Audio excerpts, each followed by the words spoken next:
Y esta mañana, de nueva cuenta, hacemos contacto con el doctor Rodrigo Guerra, secretario del Pontificio Consejo para América Latina. ¿Cómo está, doctor? Buen día. Muy buenos días, Adela, allá en México. Buenas tardes Buenas acá en tardes. Roma. Sí, buenas tardes por allá. Doctor, pues hemos escuchado hablar mucho del Papa, ¿no? La verdad es que la reacción ha sido muy conmovedora, muy cariñosa de la mayoría de la gente, ¿no? Por la muerte del Papa Francisco. Sí, me ha dado mucho gusto ver que los más diversos líderes mundiales han enviado mensajes. Incluso el presidente Zelensky fue uno de los primeros que dijo que personalmente se pondría de luto.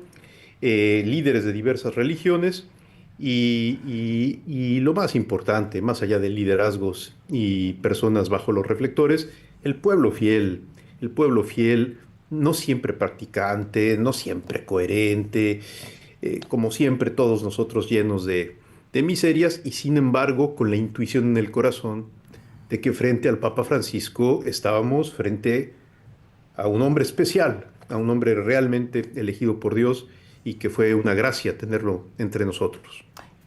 Doctor, yo decía hace unos minutos que el Papa Francisco murió como vivió y pidió ser sepultado también como vivió, ¿no? Así es, en su testamento habla de que ya basta de ceremonias faraónicas y Ujú. cosas así. Antes se estilaba mucho que los papas tuvieran funerales como jefes de Estado, en donde venía la realeza, había todo un tipo de procesiones y caravanas. El Papa ha querido que se le trate como un cristiano ordinario, con dignidad, pero con austeridad y ha pedido que no se le entierre, por supuesto, en las criptas vaticanas, sino en Santa María la Mayor, muy cerquita del altar de una virgen que cuida aquí al pueblo de la ciudad de Roma y a la que él le tenía mucha devoción y a la que siempre se encomendaba a la hora de salir a sus viajes apostólicos. Yo creo que este tipo de gestos son una última catequesis que en el fondo nos da a través de estas decisiones para recordarnos que el cristianismo tiene futuro si vuelve a los orígenes. Doctor, me parece muy importante, me parecen muy importantes las últimas palabras de su testamento, ¿no? Porque son una radiografía, sin duda, de los tiempos que corren, que nos tocan vivir, ¿no? Sí, hacia el final, en las últimas líneas, estoy recordándolo de Sí, memoria, sí. a lo mejor lo tienes ahí por escrito, pero él dice que ofrece todo lo Ajá. que ha vivido por la paz mundial y por la fraternidad entre los Pues pueblos. se lo sabe de memoria, doctor. No, lo que Textualmente pasa es así lo que dijo. esto, cuando el Papa estaba preparando su encíclica Fratelli Tutti sobre la realidad política de nuestro tiempo, se le presentaron los escenarios de la situación política mundial: democracia liberal deteriorada, polarización, disminución de un centro democrático que ayude a digerir y a metabolizar los extremismos, crecimiento de los extremismos políticos de un lado o del otro en todos lados, nuevos jóvenes sumándose a estos extremismos, lenguaje de odio, eh, irracionalidad. Se le presentó todo un escenario y allí es cuando el Papa, habiendo escuchado con mucha atención esos diagnósticos, se da cuenta que la contribución que puede hacer la Iglesia a esta situación increíblemente tensa y que fácilmente deriva en violencia era afirmar la importancia del perdón y la reconciliación como método de acción política. Esto es muy fuerte. Sí, sí. Significa ubicar que la política podría ser de otra manera. Él habla de la mejor política y esa mejor política es la que cree en la posibilidad de construir puentes, no de pensar igual, sino de construir las herramientas para que los pensamientos diversos puedan convivir sin matarse. Creo que, perdón, hace algunos años decir esto hubiera parecido algo demasiado, no sé, superficial, elemental, a lo mejor simplificado, pero en el momento actual, en donde vemos que la tentación de la violencia aflora por doquier, donde fácilmente cualquiera tira la toalla, descalifica al otro y opta por exterminarlo, el decir que hay que arriesgar otra forma de hacer política y de construir sociedad, reconstruyendo el tejido social, generando simpatía y amistad con los movimientos populares que muchas veces brotan de manera poco Sí. anárquica, un poco desordenada. Caray, eso es un plus que hoy necesitamos volver a escuchar para evitar estas lamentables violencias que todos padecemos. Yo decía también hace unos instantes que el Papa Francisco fue un revolucionario, por lo menos en pensamiento, pero tuvo sus detractores, ¿no? Y había mucha resistencia. Ahora que hemos estado pues volviendo a escuchar tanto del Papa Francisco, de lo que pudo y no pudo hacer, porque había Así es. mucha resistencia al interior de la iglesia, doctor. Y dos sectores se caracterizaron por la resistencia. Un sector ultraconservador, a veces algunos dicen centrado en Estados Unidos. Yo me atrevería a decir no solo en Estados Unidos, Ujú. también en América Latina, en México. En México, Tenemos claro. Sí. tenemos personitas que les gusta creer que lo más correcto, lo más ortodoxo es lo más rígido y lo más intolerante. Y el Papa vino a desarmar justamente la posición ultraconservadora, mostrando que lastima una de las verdades más importantes de la fe, y es que toda persona tiene dignidad, tiene conciencia y merece respeto en sus opciones realizadas en conciencia. Ujú. Dios Santísimo, si se nos olvida ese principio, que no es un principio, es simplemente abrazar a la persona en su diversidad, Es un derecho no para, humano. no para justificar alguna conducta indigna, mucho menos un crimen, pero sí para entender que más allá de las ideas y de los conceptos está la realidad de las personas, que tiene primacía sobre los principios siempre, y que no tenemos nadie, menos los católicos, del derecho de lastimar la dignidad de otros. Entonces, en los sectores ultraconservadores hubo una resistencia, sigue habiéndola. Se indigestó mucho la apertura que el Papa hizo a diversas religiones, a personas que tienen situaciones de vida muy heridas, muy distantes a las de la Iglesia, en donde el Papa las abrazó, no solo metafóricamente, Ajá, sino ajá. físicamente, y autorizó la bendición, por ejemplo, a cualquier tipo de personas. Eh, pero también la resistencia se presentó en los sectores, en teoría, progresistas. Mm. No en todos, en algunos muy particulares. El Papa no se espantaba de las ideas de avanzada cuando iban acompañadas de una forma de vida no burguesa, Mm. cuando iban acompañadas de verdadera inserción con los más pobres, con los más heridos, con los más lastimados. Si en ese compromiso nacía una idea a la mejor avanzada, a nivel teológico, a nivel social, el Papa no se espantaba. Lo que el Papa Francisco siempre le repugnó es ese tipo de teólogos de oficina con aire acondicionado perfecto, bibliotecas en alemán extraordinariamente pulcras y ofreciendo ideas, ocurrencias teológicas que muchas veces lastiman justamente la fe de los más humildes, de los más sencillos.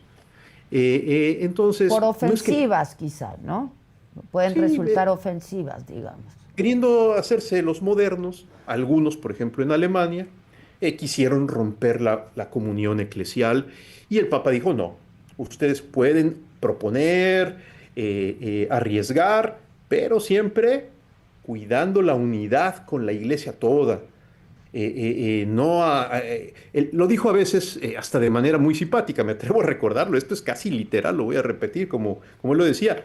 Él le dice a los obispos alemanes, en Alemania ya tenemos una muy buena iglesia luterana. No necesitamos dos. Pues sí, pues sí. Y entonces, evidentemente, ponía en shock a los Claro. obispos católicos alemanes que a veces querían coquetear con opciones aparentemente modernas, pero que les falta ese respaldo pastoral, esa renovación popular, esa opción por los pobres que, por ejemplo, caracteriza muchos compromisos de avanzada en América Latina. Él hablaba de una crisis de fe y de espiritualidad en el mundo católico. El Papa no, hablaba poco de una crisis de fe. Él era consciente que sectores muy amplios de la sociedad se apartan de la Iglesia, pero me atrevo a decir que él principalmente ponía el énfasis no tanto en que el mundo se aleje de la Iglesia, sino en que la Iglesia se aleje del mundo. En otras palabras, se daba cuenta que si hoy hay jóvenes que no acogen el mensaje de la iglesia, que no se acercan a la misa, que no tienen práctica sacramental, eso es perfectamente entendible, porque el problema no son los jóvenes, el problema somos los adultos que damos un testimonio tan poco atractivo a nivel existencial, tan poco comprometido con los ideales de la verdad, de la justicia, que hacen que nuestro discurso se vuelva moralista y repugnante a las nuevas generaciones. Entonces el énfasis del Papa estaba más en mirarnos hacia adentro que en reprocharle hacia afuera al mundo su falta de fe. El corazón humano siempre está buscando una respuesta grande para la vida y por lo tanto hay un anhelo de encontrarse con una fe religiosa. Si el joven de hoy parece alejarse de esto, no es porque su corazón esté mal, sino es porque nosotros no anunciamos algo verdaderamente atendible y creíble. Hay también, y lo he estado escuchando ahora, y seguramente usted también de alguna manera, ¿no? Porque hay mucho debate en torno a lo que quiso hacer el Papa Francisco, lo dejaron hacer, pudo hacer, etcétera. Que no hizo lo suficiente en contra de la pederastia dentro de la Iglesia Católica, doctor. Sí, creo que el Papa hizo mucho, avanzó mucho. Se publicó un documento, internamente tiene un nombre en latín, Vox Estis Lux Mundi. En fin, es un nuevo protocolo de cómo hay que proceder cuando hay casos de abuso, que tienen que cumplir todos los obispos, todos los superiores religiosos, y no deben de, digámoslo así, de decir, ay, no sabía que hay que colaborar con las autoridades, que hay que ayudar a las víctimas a que denuncien con prudencia, pero con claridad, sabiendo de que cuando no se denuncian graves crímenes ante la autoridad competente, pues uno entra en una zona gris que muy fácilmente se vuelve complicidad y encubrimiento.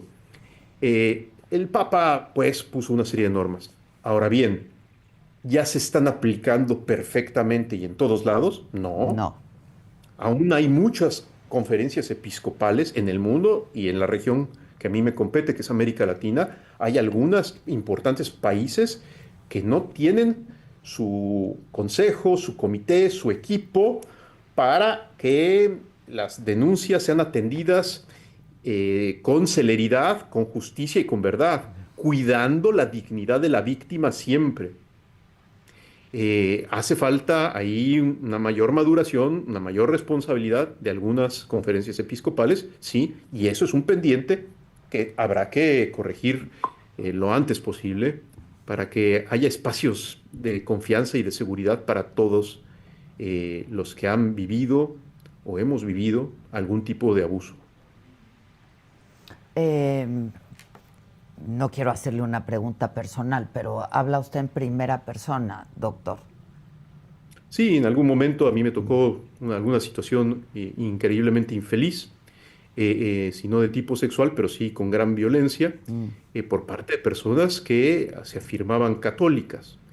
Y eso no está bien. Ningún tipo de sometimiento que afecte la integridad física de las personas puede ser digno, y menos cuando es realizado en nombre de Dios. Claro, Ese claro. tipo de cosas son del todo detestables se han presentado en la historia de la Iglesia varias veces a lo largo de los siglos y aún en época reciente, y tienen que ser corregidas. El Papa Francisco, todos lo sabemos, para hablar de algo muy público, hace apenas unas semanas decidió la cancelación completa de un gran movimiento eclesial que tenía sacerdotes, religiosas, misioneros laicos, etcétera, que se llamaba el Sodalicio de Vida Cristiana, principalmente conocido en Perú y extendido en muchos otros países. En México se le conoció poco. Sí. Pero suprimir totalmente una obra porque el fundador y algunos de sus colaboradores abusaron físicamente y a veces hasta sexualmente de algunos de sus seguidores, pues es algo muy grave que no puede estar, no puede ser considerado parte de un don de Dios. Al contrario, es más bien era parte de una maquinaria de control ideológico que no es conforme a la dignidad de las personas. El problema es la institución. Usted que lo conoció también, doctor, ¿qué pensaba que dejaba pendiente en la institución, para la institución? Sí, la lista de pendientes puede ser muy amplia, ¿Qué le pero preocupaba realmente que no logró hacer? sí, creo que uno de los pendientes más evidentes es que eh, hay una dimensión de la iglesia que no se conoce mucho, que es la parte jurídica, es el llamado Código de Derecho Canónico. El Papa introdujo una serie de novedades pastorales que a la luz de ellas habrá que atender y revisar el derecho canónico.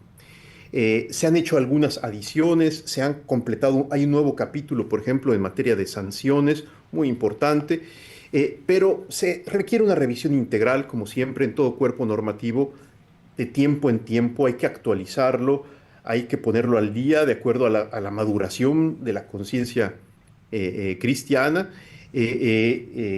y de esta manera hacer que entonces el derecho sirva a la realidad y no que el derecho esté como atrás de la realidad, un poquito, pues, un derecho construido hace 30 o 40 años, Obsoleto, resulta evidentemente requiere obsoleto, ya claro.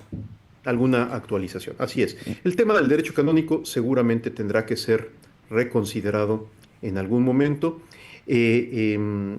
La reactivación de la vida religiosa, es muy conocido que hay grandes congregaciones religiosas que tuvieron muchísimos seguidores y hoy no.